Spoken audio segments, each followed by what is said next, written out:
Hey guys, in this video we're going to take a look at how you can connect the HDMI monitor to the DVI graphic card on your PC. Okay, so here we got the DVI. Now I know there is a HDMI port on this computer here, but sometimes when you run out of ports and you need to use the DVI port, then you have to use a conversion.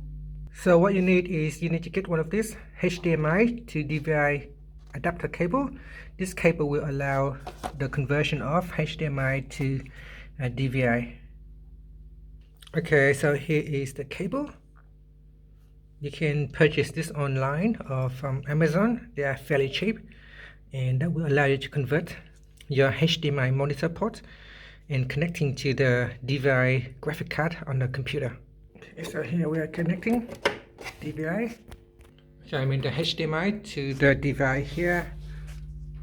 Okay, so here it is, connecting the DVI cable to the DVI port.